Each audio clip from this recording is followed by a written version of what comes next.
on, unless I'm mistaken, as the car came in, which would lead you to believe that they weren't necessarily losing power and he wouldn't be trying to start the car while on track. But, you know, no matter how the Peugeots begin to fall out, all Audi sees is they're not invincible at this point in time, and that little bit of taste of not being invincible will step their game up, which is not, I don't think you ever want to awaken a sleeping giant. Yeah, when you've got a hunter-killer like Alan McNish at the wheel, even the slightest, he's like a shark. He can smell a molecule of blood in 12 million of water at 100 miles. You know, if there's the slightest sniff, even if there's only half an hour, never mind 16 hours and a half to go, he'll be right in there like a dog worrying a rabbit. Franck Montagny now leads, and interestingly, Peugeot number 4, Hugues de Schonach's car, is now up to second place. Now, don't forget how many times we've been told by the number 4 Oreca Peugeot team directly and with great emphasis, we are equal to the others. We are exactly the same as the others. We're just a different coloured car. And Loïc Duval, I think, expressed it best. We are 25% of Peugeot's chance of winning this race. Okay, let's just rephrase that. They are now 50% of Peugeot's chance of winning this race, unless there's a very short delay for that number 1 car, because for the first time we have an Audi in a podium position. We've now got Audis 3rd and 4th. That's how close the battles at Le Mans are. You run over a stone in the wrong place, somebody catches you out under brake in the wrong place, an impregnable lead vanishes in a heartbeat. We've still got 16 hours of this nonsense to go. You're absolutely right, Martin, and you know, we've still got the Peugeots 1 and 2, yes, and there is that, not only that one Audi in 3rd place, which is only about a minute or so, I believe, behind Olivier Panis in 2nd place, and Panis himself is about a minute and a little bit behind Franck Montagny, who leads, but Mike Rockenfeller is right on the tail of the number 8 and the number 9 Audis, pretty much nose to tail at the moment. And now in about 2 or 3 minutes, the number 7 car is going to go ahead of the number 1 Peugeot, which is still in the pits, and is well, there's Marc Genet getting back behind the wheel, but it's not going to be. It's going to be several more minutes before that car rejoins the fray. And also, a quick talk about here the 007 Looker, the 007 Laurent St. Martin is due a pit stop fairly soon, but has now briefly moved into 6th place, and it'll be 5th the next time it comes around, because because Alan McNish is still behind him, having just made that pit stop. And here are the 2 Audis coming past the start-finish line now, and they are. Yeah, they're a couple of minutes behind Olivier Panis. Okay, 16 hours. So that is a battle between the yes, third and very fourth. much, yeah, especially if they're going to lose a Peugeot or 2, because then suddenly, you know, and this is the thing with Le Mans, 24 hours is a hell of a long time to be racing flat out. But if you don't race flat out, if you take it easy for an hour because you sort of lose your focus, suddenly if the race falls into somebody in your team's lap, and you just didn't quite squeeze enough out of the car and gave away a position, or didn't fight enough to take a position, you might end up being 2nd instead of 1st. And that's not just a difference on the step of the podium, that's night and day in any race, but in this race, that's everything. There is nothing else. It goes back to what you said, Martin.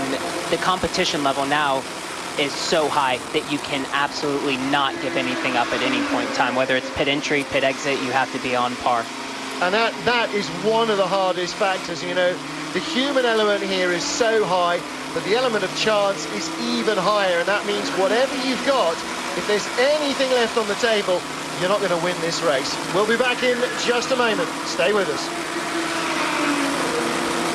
Live to Le Mans, darkness now really starting to fall. We're on board, well, 20 minutes ago, I would have said, with our race leader. Right now, the car in 6th position, Peugeot number 1, driven by Marc Genet. After 2-3 laps after his regular pit stop, the car that was comfortably in the lead dramatically returned to the pit lane, was pulled straight back into the garage. The floor dropped, mechanics working hard underneath. Jeremy Shaw, Olivier Canel, the boss of Peugeot Sport, told us it was a starter motor issue.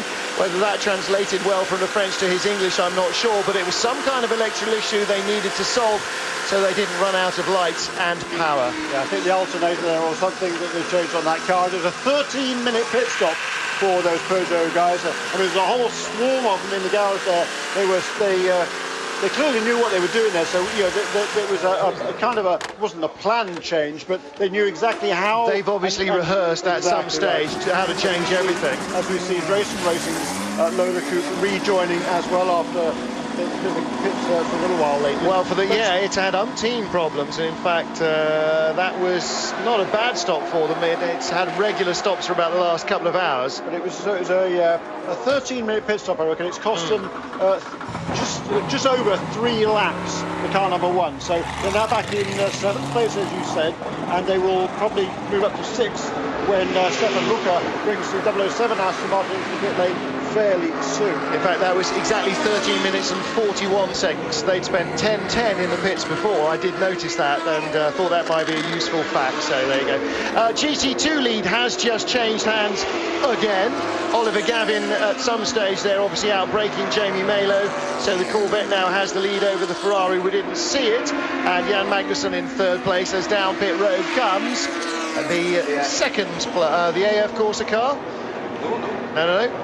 Stop interrupting them, Heinrich. You're not on your radio now. Jamie Malo in 2nd place, the Risi Competizione Ferrari. And we still have 6 cars on the lead lap in GT2 after all this amount of time. So that's fairly remarkable how that battle is still waging. 3 of them Porsches as well. And Brian Sellers is with us here, Falcon Porsche driver in the US. Hello, leaping into Peugeot driver change. 82 going into the garage. 82 is going into the garage. Jamie Malo in the garage. This is the car that's in 2nd place. Olivier Panis taking it over. 11 minutes 48 they have spent in the pits before this stop. Remember that, those of you with a pen and pencil sort of a nature. Full driver change and lots of work going on. And I have to say, it's pretty uncommon to see the 82 car roll into the garage. I mean, I think now they're at this point in time an endurance race giant. I think they've won the last 6 endurance races straight. So it's pretty shocking to see that car roll back into the garage. Well, they had trouble with Tracy Krone's car early on, and they're having trouble now with the car that's battling for the lead at GT2. Let's get down to Audi and Dindo Capello. You just came out of the car. You had the stint with the night falling on Le Mans. Is it difficult out there? No, it was quite okay. Probably I changed the tire probably one stint too early just to check. And the first few laps in my 13th stint, I was struggling a little bit. And then suddenly the grip came and everything was fine. The car is good, no big issue. Just when I made the driver change from Tom, I had a very huge vibration in the first 2 stints. I had no radio. Was really not easy to be out of the track because I had no information. I could not focus even the braking board because the vibration was so high. And finally in the 3rd stint we changed the tire and then everything was back to normal. But the first 2 stints after driver change was very, very difficult. And what's the program? The car number 9 is coming in. Apart from the problems you had with your car, the rest is going quite smoothly. I think so. I was in the car in the last 3 hours. I really didn't know. I don't know what happened on the track. I just heard that one of the Peugeot had a problem, but I still even didn't see the screen. I don't know the ranking at the moment. Okay, thank you very much. Bye. Ciao. Well, interesting times for Dindo Capello and the Audi team. His car, of course, car number 7, is in 6th position, with Peugeot still 1st and 2nd, but Audi's 3rd and 4th as Mike Rockenfeller departs the pit apron. Nick Lapierre 2nd for Oreca has just left the pits as well. Franck Montagny in the number 1. Factory Peugeot Turtle Sport number 2 car, in fact, in 1st place. So half the Peugeot challenge blunted, or a quarter of it already gone, and the number 1 car delayed. And well, of course, the electrics on a modern car, road car or race car, control just about everything from the working with the power steering, with all the sensors, with the electronic gear shift and everything else. So if you do start running your battery flat, then you start running into trouble, Brian Sellers, with basically almost every function apart from And including the injection system on the motor, presumably starting to malfunction. Absolutely, there's no question. If we just go back to Dindo Capello's interview for a moment, he mentioned that they changed tires. They went to stickers for his third stint, which would give me the impression that he was truly planning on actually leaving those tires on and beginning to triple stint the tires yet this night. Because as you guys know, it's about 23 seconds to do a tire change now with the two-gun rule. So if they're able to triple stint those tires, it makes a huge advantage. And I know from experience, the GT2 cars now, the cars that will win this race will be the ones that can be the most effective after two stints, and possibly maybe the Ferraris and the Corvettes will be able to triple stint their tires. Now looking at the second best place Porsche on pit road, problem with the right rear, left rear that would be, Martin, for Patrick Long in the 76 Porsche. Currently our GT2 leader is Oliver Gavin in the 64 Corvette. 82 still in second place despite being stationary in the garage. Jan Magnussen in the 63 Corvette in third, and coming on fast, he'll take over, he has taken over second place as he goes across the line in GT2, which means that Richard Leitz will be in third place in the 77 Porsche in just a moment. That is the first of the Felbermeyer Proton Porsches. Tony Vielander will go up to fourth in GT2, Patrick Pilet up to fifth, unless within a lap or so the Risi Competizione Ferrari gets back out on track. And it doesn't look extremely likely right now. I take that back. I was just going to say Melo had walked away from the car and taken his gear off. Well, he is now, isn't he? And he walked back to look like he was going to get in the cockpit and decided differently. So it looks like it could be a significant stop. Also on pit road, the remaining BMW M3. This is the 78 car, Jörg Muller at the wheel. Dirk Muller, Dirk Werner, Andy Prio's art car has already retired. This car had a little issue earlier on as well, but so far Charlie Lamb and the Schnitzer boys appear to be trying to beat it into submission and keep the darn thing out of the pits and on the racetrack. Yeah, this car running in 8th place in GT2. We said we had 6 cars on the lead lap in that category. Well, that's certainly going to change very, very quickly indeed, because the number 82 Risi Competizione Ferrari is already, I think, not quite yet, but yeah, it's now fallen a lap behind the leader. And also with that pit stop for the number 76 car, that's also fallen a lap behind as well. However, Oliver Gavin has a pit stop to give, so to speak. But right now the gap between the two Corvettes, which are the last time around, once again the fastest cars on track in GT2, separated by just over 1 minute. I'm not sure Gavin does owe us a pit stop. He's done 7, Magnussen has done 7, Richard Leitz has done 7, Tony Vielander, Patrick Pilet and Alan Simonson in their Porsches and Ferraris done 7. The only cars that have done 8 are Jamie Melo, who came in unexpectedly, so I think we may be on as even. You're getting into the car now. It's a tough battle out there. Yes, it's a great GT category. The car are good. The Ferrari were very quick, but it's still a long way to go. We have still 17 hours to do, so it's just the beginning. How do you set your mind before going in such a fight in an endurance race?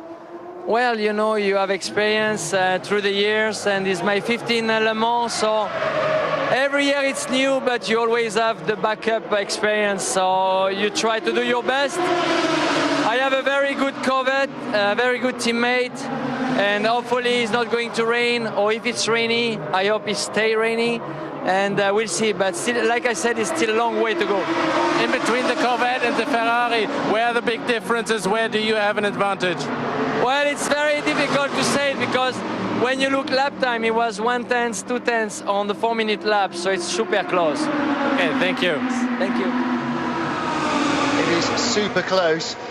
And as with any kind of sporting arena, Brian Sellers, excellence always has a habit of rising to the top, and we're looking at some of the best racing teams in the field in this GT2 category, to take nothing away from Peugeot or Audi or the prototype drivers and their cars. Certainly when you look at the Pratt & Miller team, you look at Risi Competizione, those guys are the best at doing what they do, and they've shown us that with some titanic battles for the first third of this race. No question, and I have to say, from watching that interview, Beretta didn't seem that worried. He had a little bit of an air of confidence about him, about how good their car was, knew that the Ferrari was close, but didn't seem in the least bit threatened by that Ferrari being there. And I think that's, you know, what you said, perfection rises to the top. And although Corvette has faltered in some of the earlier races of the season, I can promise you they won't falter in the one that matters the most. Doug Feehan would have kept those guys in line from everything that's happened, and they certainly won't make a mistake again. As usual, Jeremy Shaw is right and I am wrong. Jan Magnussen comes in for his 8th pit stop of the race, which means that Oliver Gavin does owe us one, maybe in a lap or so. Don't bother making a note, John Hindhaugh. He's always right and I'm always wrong. I'm telling you. Yeah, no, I know. So Oliver Gavin continues to lead. Jan Magnussen and Oliver Gavin in the 2 CompuWare Corvettes were the only cars on the lead lap in GT2. This is our 3rd place car overall now, despite 4 Peugeots running away at the start at 1/3 distance, give or take 6 minutes. Benoit Trellier lies 3rd ahead of teammate Mike Rockenfeller by about a car's length at some places on the track. As he rejoins the track, he goes out still, I believe, well, 3rd. Yeah, we'll have to wait and see. It's going to be pretty close there. I think the other Audi just went past, so by the time they get up to the Dunlop curve, they're going to be almost together. Ooh, there he is. There they are. Very good. Great stuff. So that is a battle then for 3rd and 4th places. They are a lap behind the 2 leading Peugeots. Yes. In 5th place now is Stefan Mucker, still in that 007 Aston Martin. About a minute behind him is Alan McNish, rounds out the top 6. So get out of the pit lane. Gian-Maria Bruni, the car's in the garage. What happened? Yeah, we were leading the race, coming from the back. Obviously, we were pushing a lot, and we have a stuck in gear. We are in 2nd gear. We couldn't go with another gears. But so far, until this moment, you had an incredible race. You started from the back on the grid, made your way through the pack to the front. What do you think? How quick can it be to repair the thing?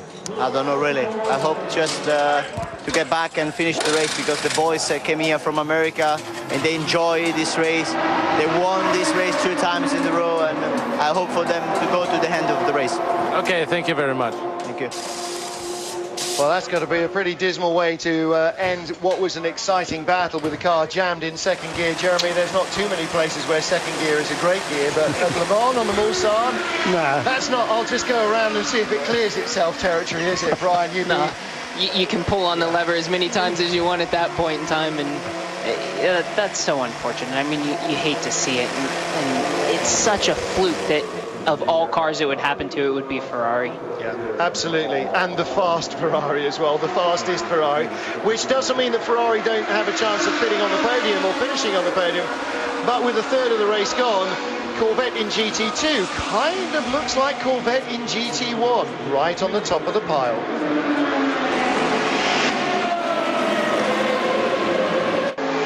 Welcome back live to Le Mans, where Peugeot lead. If you've been away watching England, I don't know who led that one to the end, but I'm sure it was a thriller.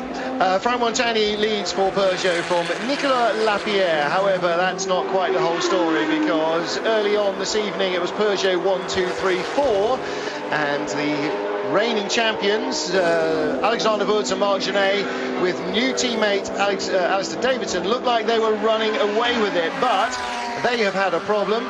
The number 3 car has retired after an unexpected suspension failure, and we are now down to a 2.5 Peugeot team, with Audi now up to 3rd and 4th. This is our former GT2 leader as well, Arisi Competizione Ferrari, fastest in qualifying, got dropped to the back of the grid for unfortunately fitting a slightly wrong-sized gurney on Thursday after setting the time on Wednesday. They've been battling all the way through with Oliver Gavin and the crew in the 64 Corvette, but now Corvette looking 1st and 2nd. And you wouldn't think, from looking at some of those Peugeot mechanics, that there's still 1-2. Jeremy Shaw, you'd think that maybe they were being handed it on a plate instead of Audi, which is the way that it seemed to be for the first 1/3 of the race so far. Yeah, the complexion of this race has changed dramatically with those problems. With the number 3 car went out quite some time ago, of course, but that problem for Marc Genet in the number 1 car has dropped them down to 7th place. Frank Montani has just made another pit stop, so he leads by, well, we'll have to wait and see until they come past the starting lineup one more time, but it's number 4 car, the Oreca Peugeot in 2nd place, then the 2 Audis, number number 8 and number 9. Bernard Trellier at the wheel of car number 8. Mike Rockefeller driving car number 9. Those two are separated by not very much at all, about 4 seconds last time around. In 5th place and just onto pit lane as we speak is the 007 Aston Martin with Stefan Mucker currently at the wheel. Then is Alan McNish, and about almost 2 minutes behind Alan McNish in 7th place currently is Mark Genet in that recovering number 1 Peugeot. In LMP2, it's still Stracker Racing. Johnny Kane has stretched the lead out again over David Braben in the Highcroft HPD. Those two cars clearly the class of the field in LMP2. And thus far in the race, through the first 8 hours of this race, it's been very much the Stracker Racing car that has had that upper hand in LMP2. 2-minute gap between them, give or take a few seconds. 3rd and 4th, Guillaume Moreau currently at the wheel of the Oak Racing Pescarolo Judd, and Tommy Erdos at the wheel of the RML Lola HPD, and about 2 minutes in that battle as well. So a 2-minute gap 1st to 2nd in P2, 2-minute battle 3rd to 4th. GT2 leader on pit road there, Oliver Gavin, looked like taking over from Olivier Beretta. Jan Magnussen lies 2nd in GT2, Corvettes 1 and 2 then, and a lap ahead of Richard Leeds, now the best Porsche driver. He's in the 77 Felbermeyer Proton Porsche, that car working its way relentlessly towards the front. Tony Vilander 4th for Ferrari, 5th Patrick Pilet in the IMSA Matmut Porsche, and 6th Ferrari's Alan Simonson. That's the Hankook Porsche, and again that's having a very below the radar, no problems, clear run, which leaves us with GT1 with 1/3 of the race gone and 16 hours remaining. Thomas Much leading in the 4GT for Maytech. 2nd is the, oh my word, long way down, Stefan Gregoire, driven currently 72 Alphon Aventure Corvette, and the Celine in 3rd place currently with Julien Canal at the helm. That is our rough roundup of the positions. If you want to know exactly who's where, lemans.org, Le Mans all one word, .org. You'll find the live timing and scoring there to follow it on the website. Jeremy Shaw and I are going to take our leave of you in a moment, and we'll be joined then by Liz Halliday, Mark Cole and Carlton Kirby as the J-Lock Lamborghini, which against all expectation and to the mirth of many is continuing to run. It has had a one-puncher, no other problems. These guys definitely this year, I think, are trying to just get a little bit of self-respect back for the Japanese Lamborghini Owners Club, which is what J-Lock stands for, and get a finish where last year they barely even got a start.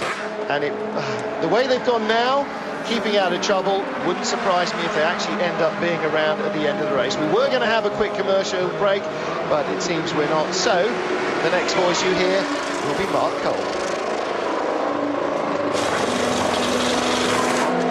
Welcome back to Eurosport. Thank you, Martin, for handing over there. Carlton Kirby, myself and Liz Halliday with you for the next 2 hours, plus guests. Looking forward to some good sport. As you know, while we've been off air, the three of us have had a few problems with the number 1 car, but more particularly, I think Liz and Carlton will agree with that number 82 Rizzi Competizione car, the car that was giving Corvette such a hard time. Corvette also been giving a hard time to the Ferrari. We're going for a quick interview down in the pits with Gavin. Oliver Gavin, you look quite happy coming out of the leading Corvette. Yes, I am. I mean, that was a hell of a battle with Jamie. Really enjoyed that. It was great fun. Lots of passing, lots of action. It was pretty fair. I gave him room, he gave me room. It just seemed that that second stint, when I was behind him, that he was struggling a little bit more with the tyres. And then I think it was maybe the 7th or the 8th lap, we came down into Indianapolis and we went through the left and he missed the gear. And then we got to Arnage and he wasn't quite, he couldn't get off the corner very well, and I could see from the exhaust pipes he was missing gears. Then I got up alongside him, then he missed another gear, and then I was by, and then he dropped back quite quickly. But I think it must have been the fact that he was pushing quite hard. He was using a lot of curb and he was running over what we call the bananas, which are the yellow things to stop people really cutting the corners. The ACO put those down, and we're trying to really stay off them because they do damage to the car. But Jamie was using them a lot, so maybe that is the result. Yeah, he's stuck in the garage with the gearbox blowing. We hear How is the technique now for you, Corvettes, when this car is losing so much time? Well, I think that, you know, the tactic is still to keep going and keep pushing and seeing what happens, run our race. And, you know, I'm sure there's going to be plenty of competition between the two cars now to see who can get to, you know, to the lead and establish a good lead.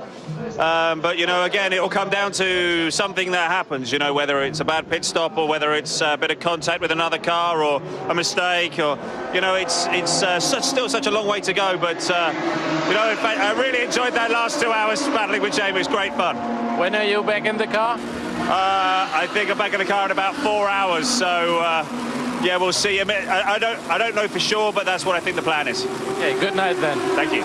So well done, Oliver. Great drive. What a shame it's had to come to such an unhappy end for Jaime Mello in that car. But Liz, these bananas they're talking about, just in case the listeners are wondering what that's all about. These bananas are at some of the corners, as you said, to discourage you from going over. We had a classic example earlier this evening. Dirk Muller in the Art BMW got sideways, landed on these bananas, actually punched a hole in the floor of that BMW. Yeah, they are horrendous. There's the biggest ones I can think of are off the corner of Tête Rouge, just near the exit of Tête Rouge. And I actually remember walking around the corner, because I tend to try and walk the track every time I come to drive here.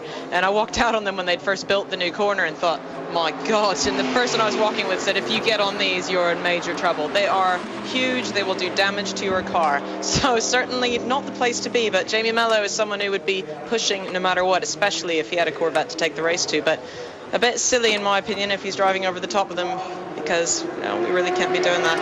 Well, we're going to take a quick break. We'll be back. Carlton Kirby, Liz Halliday, myself, Mark Cole, for continued uninterrupted coverage of the Le Mans 24 Hours 2010. Live coverage of the Le Mans 24 Hours.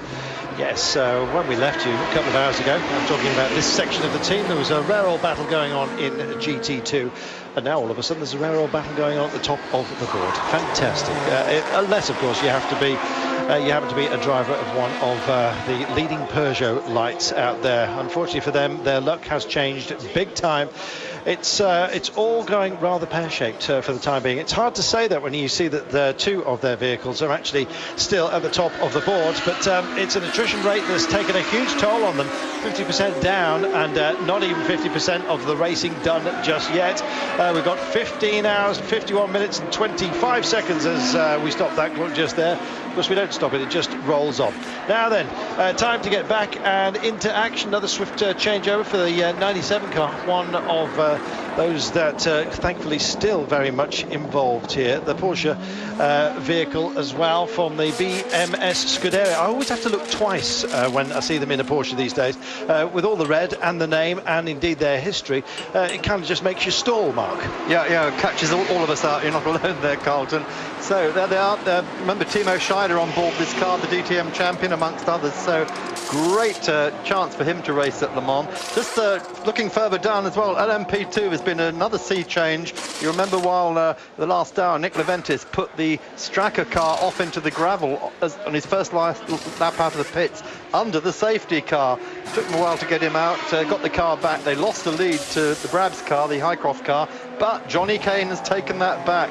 He is just driving the wheels off that car. He was turning in 335s when Brabham was doing 40s. Now it's turned around a bit. Johnny Kane's still leading, but Brabham is, 1 minute 13 behind him. Johnny just really lighting up the track.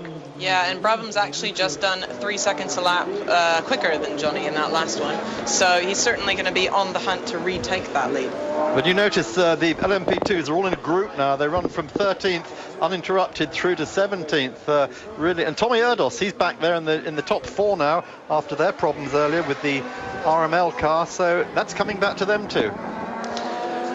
Liz, I know you were saying that you actually loved driving through fireworks at one point when you were here at Le Mans. Just how much of a distraction are some of those bright lights? We've had people asking that.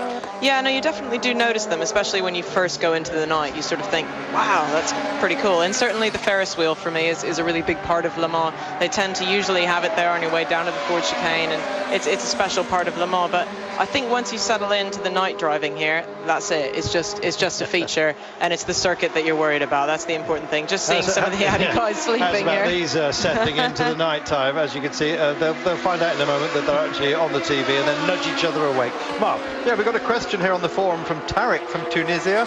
Mark, Carlton, Liz, what's the ACO doing for privateers in LMP1? Looking at the 1,000 kilometres of Spa without the factory cars from Audi and Peugeot, we had only 4 LMP1s. Pescara, Lagon, Creation's gone.